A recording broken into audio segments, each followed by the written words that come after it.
नमस्कार दोस्तों, मैं पंकज सर स्वागत करता हूं अपने YouTube channel math classes by Pankaj sir में। दोस्तों, हम लोग इस उम्मीद से कोचिंग चला रहे हैं कि क्लास 10 में इन साल हमारे कोचिंग में बच्चों की संख्या कम है। अगला साल जो नया सेशन आएगा उसमें हमारे कोचिंग में बच्चों की संख्या मैट्रिक में खास करके बढ़ जाएगी। तो क्या ये चीज आप सोच रहे हैं और अगला साल बढ़ रहा है कोचिंग में बच्चों की संख्या? आप देखिएगा कि नहीं बढ़ रहा है। आप ये भी चीज देख रहे हो कि मैट्रिक में तो हमारे पास कुछ बच्चे आते हैं फिर बीच में छोड़ के चले जाते हैं। आज का वीडियो आप यदि अंत तक जाइएगा तो अब आगे का रणनीति, जैसे फरवरी में आपका एग्जाम है तो आगे का रणनीति के बारे में एक छोटा सा क्लिप हम आपको वीडियो बना के डाल रहे हैं, जो आपको एकदम रामबाण के तरह वीडियो लगेगा और सही लगेगा। तो आप लोग कमेंट भी जरूर कीजिएगा, जो आपके मन में विचार आते हैं उसको जरूर व्यक्त कीजिएगा और आप किस राज्य से हैं वो भी जरूर कमेंट करके बताइएगा। चलिए वीडियो में हम आगे बढ़ते हैं और इसके बारे में हम चर्चा करते हैं। तो सबसे पहले मैट्रिक में हमारे बच्चे हैं, 2 बच्चे हैं, 3 बच्चे हैं, 4 बच्चे हैं।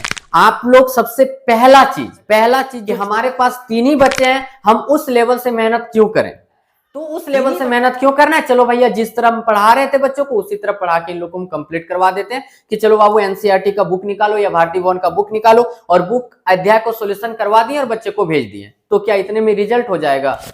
आप खुद सोच के देखिए, वो 3 बच्चा में ही आप गलती कर बैठे हैं। तो अब आगे का बच्चा क्या आएगा आपके पास? क्योंकि वो बच्चे जब रिजल्ट आएगा उन लोग का पता चलेगा कि नहीं, रिजल्ट तो बेस्ट हुआ ही नहीं, तो आगे बच्चा क्यों आएगा? वो 3 बच्चा के पीछे जब आप अच्छा से मेहनत कीजिएगा, मान लीजिए एक सब्जेक्ट कम से कम टारगेट आप कर लीजिए कि इस सब्जेक्ट में इसको हम 100 में 100 दिलाएंगे। तो जनरली गांव के जो कोचिंग होते हैं वो हमेशा हम लोग क्या करते हैं कि ज्यादातर जो बच्चे कोचिंग करने के लिए आते हैं, ट्यूशन पढ़ने के लिए आते हैं, वो मैथ के करने के लिए आते हैं। ठीक है, तो आज के वीडियो में हम मैथ के बारे में आपको डिस्कस करेंगे, मैथ के बारे में बताएंगे कि मैथ में बच्चा 100 में 100 कैसे ले आएगा यदि वीडियो के अंत तक आप जाते हैं तो। अब बात यह हो गया कि चलिए हम लोग मैथ अभी जनरली देखने जाइएगा तो आपका ये अक्टूबर एंड होने वाला है और आपका सिलेबस भी लगभग मैथ का एंड हो गया होगा, चैप्टर वाइज टेस्ट पेपर भी आपने लगा दिया होगा। लेकिन अब आगे की रणनीति आपको यह चीज समझ में ही नहीं आ रहा होगा कि अब हम आगे करें तो करें क्या, कि अब हम बच्चा को प्रिपरेशन करवाएं तो करें क्या, एनसीईआरटी से प्रैक्टिस करवाएं या किससे करवाएं। तो आज हम आपको एक बहुत ही बेस्ट तरीका बताने वाले हैं जो आप खुद मेहनत करके कीजिएगा। ठीक है, तो सबसे पहला बात क्या रहेगा? 2 ही बात बताएंगे, 2 ही बात आपका रामबाण साबित हो जाएगा।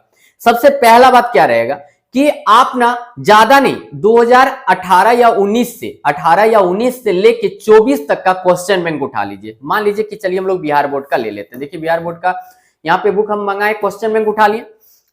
अब वास्तविक संख्या पहला अध्याय, तो वास्तविक संख्या से आप देखिए कि सब्जेक्टिव क्वेश्चन, ठीक है, पहले सब्जेक्टिव क्वेश्चन सिलेक्ट कीजिए कि सब्जेक्टिव क्वेश्चन 2018-19 से लेके 24 तक कौन सा क्वेश्चन पूछा गया। सारे क्वेश्चन को एक पेज पर मान लीजिए जैसे ये हो गया तो एक पेज पर आपको इकट्ठा कर देना है। ठीक है, अब इसका सॉल्यूशन यहाँ पे नहीं करना है आपको, जो पेज में बोल रहे हैं इसमें सिर्फ क्वेश्चन रहना चाहिए, वास्तविक संख्या का जो पूछा हुआ क्वेश्चन है।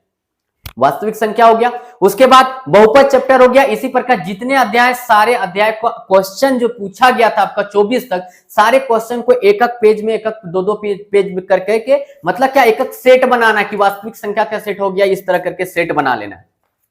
अब वह क्वेश्चनों को बच्चों को प्रैक्टिस करवाना है। बच्चे तो प्रैक्टिस आराम से करेंगे क्योंकि आपने एनसीईआरटी को या जो आप बुक पढ़ाए थे, केसी सिन्हा पढ़ाए थे, जो भी बुक पढ़ाए थे, सारे बुक को आपने कंप्लीट करवा दिया। और नहीं कंप्लीट करवाने सके अक्टूबर तक तो समझिए कि आपका सिलेबस स्लो है, आपने बच्चा पर ध्यान नहीं दिया होगा, क्योंकि मैथ के सिलेबस उतने बड़े नहीं है कि आप अक्टूबर तक एंड नहीं कराने सकिएगा। तो यदि आपका बाकी है तो आप एक्स्ट्रा क्लास देके जल्दी से अक्टूबर में इसको एंड करवा दीजिए, क्योंकि नवंबर से आपकी अलग रणनीति रहने वाली है। अब क्या किए कि सभी चैप्टर का आप सिलेक्ट कर लिए। अब बच्चों को क्या करना है कि मान लीजिए आज दो क्लास सेट कीजिए कि 2 क्लास में वास्तविक संख्या के जितने पूछे हुए क्वेश्चन है सभी को प्रैक्टिस करके समाप्त कर देना है। फिर 2 दिन का रूटीन निकालिए कि 2 दिन में आपका दूसरा अध्याय जो है उसका सभी क्वेश्चन को प्रैक्टिस करके समाप्त कर देना है। यानी क्या, आप यहां से एक चीज जान रहे हैं क्या कि प्रैक्टिस करवाना है पूछे हुए क्वेश्चन को। देखिए एग्जाम जो हमारा रहता है, आप कोई भी एग्जाम लिखने जाइए, मैट्रिक लिखिए, 11th का लिखिए, 12th का लिखिए या कोई कंपटीशन का लिखिए, देखिए हमेशा जो बड़े बड़े महारथी लोग हैं, बड़े बड़े शिक्षक लोग हैं, वो लोग हमेशा एक ही सजेशन देते हैं कि पूछे हुए क्वेश्चन को आप प्रैक्टिस करो ताकि आप अवगत हो पाओ कि मतलब हमारा एग्जाम में क्वेश्चन पूछता किस पैटर्न पर है। बच्चे देखिए एनसीईआरटी में क्वेश्चन दिया हुआ रहता है, एनसीईआरटी से क्वेश्चन भी रहता है, लेकिन कुछ तो बहुत सारे क्वेश्चन तो घुमा देता है और बहुत सारे क्वेश्चन रिपीटेड भी रहता है कि पैटर्न सेम टू सेम रहता है। क्योंकि अभी हम बिहार बोर्ड का मॉडल पेपर बना रहे हैं तो देख रहे हैं क्या एकदम हूबहू लग रहा है कि इस बार मॉडल पेपर से हम क्वेश्चन लड़ा रहे हैं। इतना मेरे पास एक्सपीरियंस आ गया है। तो यह कैसे आ रहा है? क्योंकि उसको क्वेश्चन को जब सब हम पढ़ने लगे, सेट करने लगे, तो एक चीज पता चल रहा है कि अरे यार ये तो मान लीजिए रैखिक समीकरण है, तीसरी इस पैटर्न पर एक क्वेश्चन डाला जा रहा है, तो आपको भी वो अनुभव आने लगेगा। तो उस प्रकार आप क्वेश्चन सेट कर लिए। ठीक है, ये था कि चैप्टर वाइज जो पूछा गया था, ये पहला बात हो गया। हम बताए थे कि 2 पॉइंट बताएंगे। अब दूसरा पॉइंट क्या आ गया कि अब आपको मॉडल पेपर बना के टेस्ट लेना पड़ेगा। मॉडल पेपर देखिए, हम जो मॉडल पेपर बना रहे हैं तो आपके पास मान लीजिए बजट कैसे आएगा, आपके पास बच्चे कम है तो आपको क्या करना है, खुद सेट करना है। आपको खुद सेट करना है, क्योंकि हम मॉडल सेट बना रहे हैं उसका लगभग 1500 रुपया प्राइस रख रहे हैं, 15 सेट दे रहे हैं। तो वो हालांकि मेरे पास जो है एडवांस बुकिंग हो चुका है। जो हम मेहनत कर रहे हैं अभी आज 3 महीना से लगे हुए हैं, क्योंकि एक दिन में ऑब्जेक्टिव क्वेश्चन यदि हम सेट कर पा रहे हैं तो मात्र 20 से 25 ही ऑब्जेक्टिव सेट कर पा रहे हैं। और आपका बिहार बोर्ड में जो है 100 ऑब्जेक्टिव रखता है और फिर उसमें देखना पड़ रहा है क्या रिपीट कहीं क्वेश्चन नहीं हो रहा है, कौन सा क्वेश्चन डाला हुआ है। ठीक है, तो वो सब मेहनत कर रहे हैं, तो उसका मेरे पास एडवांस बुकिंग हो चुका है। ठीक है, और बहुत सारे लोग, आप लोग भी वीडियो देख रहे होंगे तो आप खुद जान रहे होंगे कि हाँ सर हमको इस तरह बोले थे तो हम लोग एडवांस तो बुकिंग कर लिए।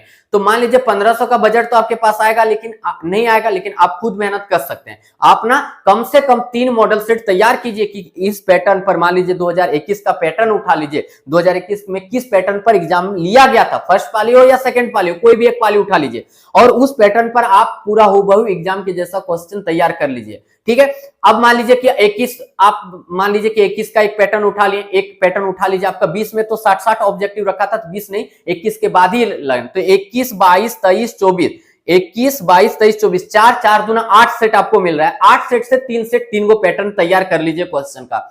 अब वह क्वेश्चन से आपको बच्चों को प्रैक्टिस करवाने, या सबसे पहले आप टेस्ट लगवाइए।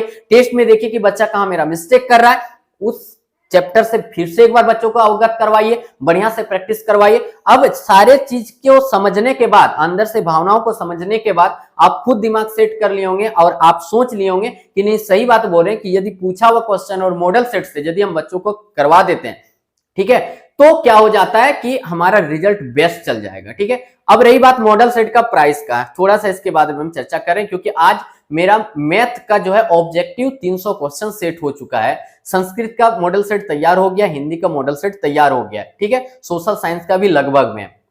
अब बहुत सारे लोग ये चीज का मेरे बारे में बोलेंगे कि सर हमारे कोचिंग में बच्चे का मैं हेल्प कर दीजिए। देखिए, हेल्प कौन करता है? जो बहुत आगे निकल जाता है, जिनका भगवान जो ऊपर वाला ने पूरा भरपूर दे दिए हैं, उनके वो सार्थक है हेल्प करने का। हम तो खुद मर मर के यहाँ पे जी रहे हैं, है ना, खुद दिन रात मेहनत कर रहे हैं। और यदि हम मान लीजिए पैसा हमको दे रहे हैं तो मेहनत कर रहे हैं, उसके बदले ले रहे हैं, हम हरामखत किसी से मांग नहीं रहे। आपको सुविधा चाहिए। अच्छा, मॉडल सेट जो सेट करने के लिए बोले, आप खुद कलम से भी लिख के देखिए, आपका दिन भर का समय चल जाएगा। कोई भी इंसान, देखिए पैसे की मायने नहीं रहता है, सबसे बड़ा मायने रहता है कि आपका क्या बोलते हैं, समय का।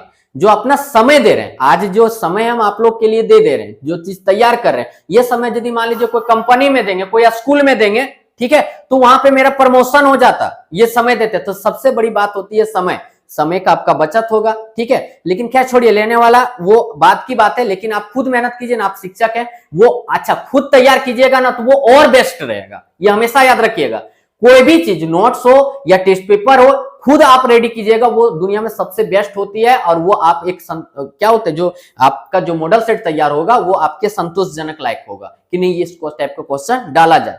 ठीक है, तो वीडियो में यदि आप और चाहते हैं क्या इसी प्रकार से और ट्रिक देते रहे आपको, तो वीडियो चैनल को जरूर सब्सक्राइब कर दीजिएगा। चलिए सर, थैंक यू, धन्यवाद, जय हिंद, जय भारत।